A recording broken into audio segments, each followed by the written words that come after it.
Hey guys, so I realized I don't think I've ever actually gone over my server rack on video, so I'll be doing some dedicated content on a few of these things in the future, but figured I would just kind of go top to bottom, front to back, and show you guys what I've got here. This is some of the stuff that I use for work and some of the other videos that I produce. So the top system eventually will be rack mounted. Of course, this thing is a disaster, but that's the highest end system I have in the rack right now. It's a Threadripper 3970X that's running XCP-NG. It's one of 3 XCP-NG hosts that I have in here. Then I've got a Ubiquiti switch as one of the next things. And then down below, we've just got, patch panel and stuff like that. But another Ubiquiti switch, that's their 8-port 10 gig SFP switch. Actually a great switch. I know people shit on Ubiquiti, but honestly, like, their switches are pretty solid. Not the best on the market, but pretty good.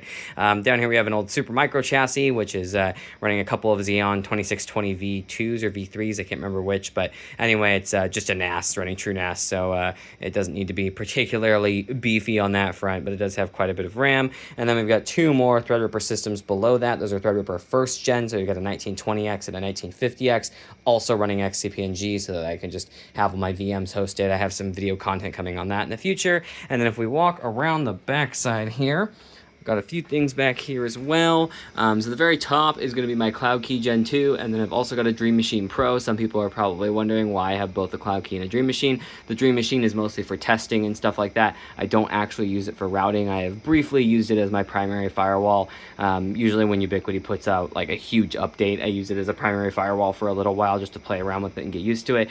Still a lot to be desired there. They've come a long way. I've got some content coming on that in the future, but anyway, an old SonicWall is the next one, which I just use for testing. It's actually powered off most of the time. The main firewall is this guy right here, which is the Netgate 6100, this unit, running pfSense. Absolutely love that. It's been a phenomenal firewall. I wish it could route a little faster though. I've actually got 8 gig internet here, and I'm only able to get about 3.5 to 4 gig out of this thing, depending on what kind of load it's under. And then I've got another 10 gig switch. This is a Cisco small business switch, 10 gig, that I don't have completely loaded up. I'd rather it be Ubiquiti, but use what you have, right? And it's a really reliable switch. Its GUI is terrible, but it's very reliable. And then just a few other old enterprise switches here that are for testing. As you can see, none of them are even plugged in anything right now, but yeah, anyway, figured I'd show you guys that, and I'll definitely be having some content coming on this stuff in the future, including probably a cleanup video for the rack.